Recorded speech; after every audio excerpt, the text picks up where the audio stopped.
क्या आप जानते हैं कि कार्तिकेय और गणेश के अलावा भगवान शिव और माता पार्वती की एक पुत्री भी थी?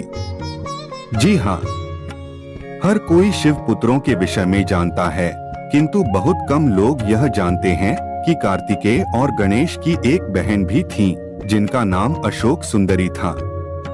इस बात का उल्लेख पद्म पुराण में भी किया गया है। आज हम आपको बताएंगे कि कौन थी अशोक सुंदरी और कैसे हुआ था इनका जन्म। एक दिन माता पार्वती ने भगवान शिव से संसार के सबसे सुंदर उद्यान में घूमने का आग्रह किया। अपनी पत्नी की इच्छा पूर्ति के लिए भगवान शिव उन्हें नंदनवन ले गए, जहां माता पार्वती को कल्पवृक्ष नामक एक पेड़ से लगाव हो गया। कल्पवृक्ष मनोकामनाएं पूर्ण करने वाला वृक्ष था, इसलिए माता उसे अपने साथ कैलाश ले आई और एक उद्यान में स्थापित कर दिया। एक दिन माता अकेले ही अपने उद्यान में सैर कर रही थी, क्योंकि भगवान भोलेनाथ अपने ध्यान में लीन थे। माता को अकेलापन महसूस होने लगा, इसलिए अपना अकेलापन दूर करने के लिए उन्होंने एक पुत्री की इच्छा व्यक्त की। तभी माता को कल्पवृक्ष का ध्यान आया, जिसके पश्चात वह उसके पास गईं और एक पुत्री की कामना की। चूंकि कल्पवृक्ष मनोकामना पूर्ति करने वाला वृक्ष था, इसलिए उसने तुरंत ही माता की इच्छा पूरी कर दी, जिसके फलस्वरूप उन्हें एक सुंदर कन्या मिली, जिसका नाम उन्होंने अशोक सुंदरी रखा। उन्हें सुंदरी इसलिए कहा गया क्योंकि वह बहुत सुंदर थी। माता पार्वती अपनी पुत्री को प्राप्त कर बहुत ही प्रसन्न थी, इसलिए माता ने अशोक सुंदरी को यह वरदान दिया था कि उसका विवाह देवराज इंद्र जितने शक्तिशाली युवक से होगा। ऐसा माना जाता है कि अशोक सुंदरी का विवाह चंद्रवंशीय ययाति के पौत्र नहुष के साथ होना तय था। अशोक सुंदरी आमतौर पर मुख्य शास्त्रों में शिव के पुत्री के रूप में वर्णित नहीं है। उनकी कथा पद्म पुराण में अंकित है। अशोक सुंदरी राजा नहुष की पत्नी हैं, जिनके 6 पुत्र और 100 पुत्रियां हैं। माता पार्वती के अकेलेपन को दूर करने हेतु कल्पवृक्ष नामक पेड़ के द्वारा ही अशोक सुंदरी की रचना हुई थी। अधन शोक अर्थात सुख माता पार्वती को सुखी करने हेतु ही उनका निर्माण हुआ था और वह अत्यंत सुंदर थीं, इसी कारण इन्हें सुंदरी कहा गया। ये भगवान शिव और माता पार्वती की बेटी हैं। ये भगवान कार्तिकेय से छोटी किंतु गणेश जी, मनसा देवी, देवी ज्योति और भगवान अयप्पा से बड़ी हैं। महर्षि जरत्कारु और अश्विनी कुमार नासत्य इनके बहनोई हैं। महर्षि आस्तिक की मौसी हैं। देवसेना, वल्ली और रिद्धि, सिद्धि की ननंद तथा संतोषी माता, क्षेम और लाभ की बुआ है। अशोक सुंदरी हिंदू धर्म में देवी पार्वती की पुत्री हैं और उन्हें शक्ति की देवी के रूप में पूजा जाता है। उन्हें माघ मास के शुक्ल पक्ष की अमावस्या को पूजा जाता है, जो उनकी जयंती होती है।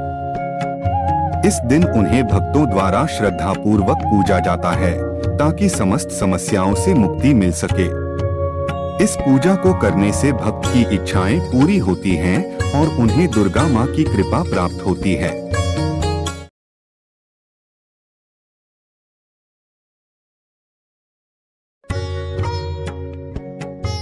भगवान शिव की एक कन्या का नाम अशोक सुंदरी था। हालांकि महादेव की और भी पुत्रियां थीं, जिन्हें नाग कन्या माना गया, जिनके नाम जया, विषहर, शामिलबारी, देव और दोतली था। अशोक सुंदरी को भगवान शिव और पार्वती की पुत्री बताया गया, इसीलिए वही गणेश जी की बहन है। इनका विवाह राजा नहुष से हुआ था। दोस्तों, इस वीडियो में आज हम आपको अशोक सुंदरी के विवाह के विषय में बताएंगे। तो चलिए शुरू करते हैं। पद्म पुराण के अनुसार अशोक सुंदरी देवकन्या हैं। दरअसल माता पार्वती के अकेलेपन को दूर करने हेतु कल्पवृक्ष नामक पेड़ के द्वारा ही अशोक सुंदरी की रचना हुई थी। एक बार माता पार्वती विश्व में सबसे सुंदर उद्यान में जाने के लिए भगवान शिव से कहा।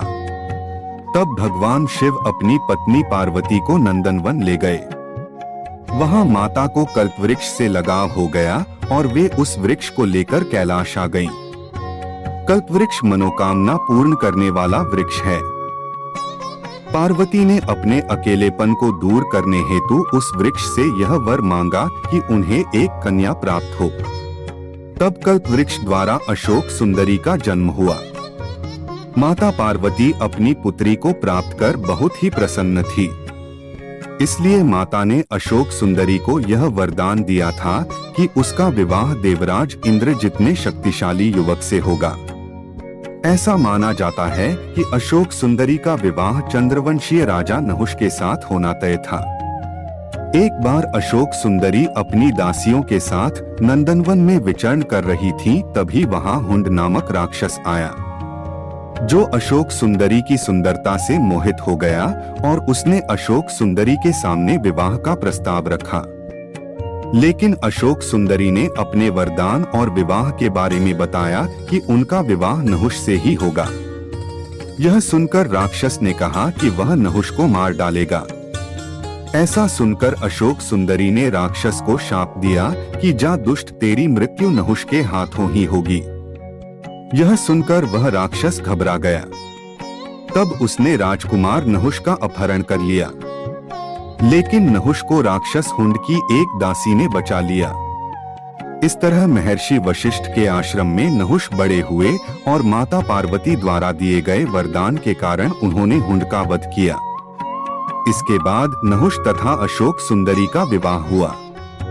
विवाह के बाद अशोक सुंदरी ने ययाति जैसे वीर पुत्र तथा 100 रूपवती कन्याओं को जन्म दिया। ययाति भारत के चक्रवर्ती सम्राटों में से एक थे और उन्हीं के 5 पुत्रों ने संपूर्ण भारत पर राज किया था। उनके 5 पुत्रों का नाम था पुरु, यदु, तुर्वस, अनु और द्रुह। इन्हें वेदों में पंचनंद कहा गया है। दोस्तों, आज हम आपको इस वीडियो के माध्यम से बताने वाले हैं कि अशोक सुंदरी की पूजा कैसे की जाती है और इनकी पूजा करने से क्या लाभ मिलता है। इसके अलावा इस विषय से जुड़ी अन्य और भी जानकारी प्रदान करने वाले हैं जो आपके लिए बहुत उपयोगी साबित हो सकते हैं। अशोक सुंदरी के बारे में आप में से काफी कम लोगों को जानकारी होगी। अशोक सुंदरी को भगवान शिव की पुत्री तथा भगवान गणेश की बहन माना जाता है। ऐसा माना जाता है कि माता पार्वती ने अपने अकेलेपन को दूर करने के लिए कल्पवृक्ष नामक पेड़ के द्वारा इस कन्या की उत्पत्ति की थी। भगवान शिव की पुत्री माने जाने वाली अशोक सुंदरी की पूजा करने के भी कुछ विशेष लाभ हैं। इनका स्थान शिवलिंग में ही होता है। इनकी पूजा कैसे की जाती है, यह जानकारी पाने के लिए हमारा यह वीडियो अंत तक जरूर देखें। तो आइए हम आपको इस बारे में संपूर्ण जानकारी प्रदान करते हैं। अशोक सुंदरी की पूजा की संपूर्ण विधि। अशोक सुंदरी की पूजा के साथ साथ भगवान शिव तथा माता पार्वती की भी पूजा की जाती है। अशोक सुंदरी का स्थान शिवलिंग के पास माना जाता है। ऐसा माना जाता है कि शिवलिंग पर जल अर्पित करते समय जहां से जल नीचे की तरफ से गुजरते हुए निकलता है, उस जगह पर अशोक सुंदरी का स्थान माना जाता है। अशोक सुंदरी की पूजा करने के लिए सोमवार के दिन सुबह जल्दी उठकर स्नान आदि करने के बाद भगवान शिव, माता पार्वती तथा शिवलिंग की स्थापना करनी है।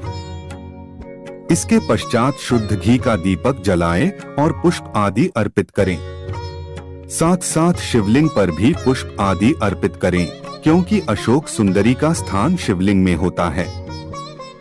इतना हो जाने के बाद बेलपत्र, सूखे मेवे, इलायची, जल, रोली, मौली, चंदन आदि से विधिवत पूजा करें। इस आसान तरीके से आप अशोक सुंदरी की पूजा कर सकते हैं।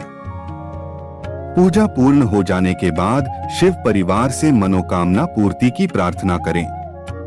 अशोक सुंदरी पर बेलपत्र कैसे चढ़ाएं? शिवलिंग में जिस जगह पर अशोक सुंदरी का स्थान होता है, उस जगह पर बेलपत्र चढ़ाने से अशोक सुंदरी को बेलपत्र चढ़ाया माना जाता है।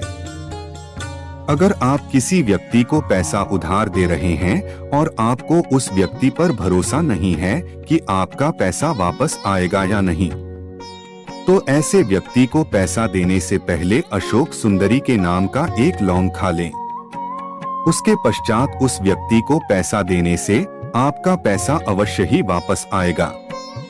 जिन लोगों को काया त्वचा संबंधी कोई भी समस्या है, उन लोगों को सोमवार के दिन शिव मंदिर जाकर शिवलिंग पर जहां अशोक सुंदरी का निवास होता है, वहां जल और दूध अर्पित करना है।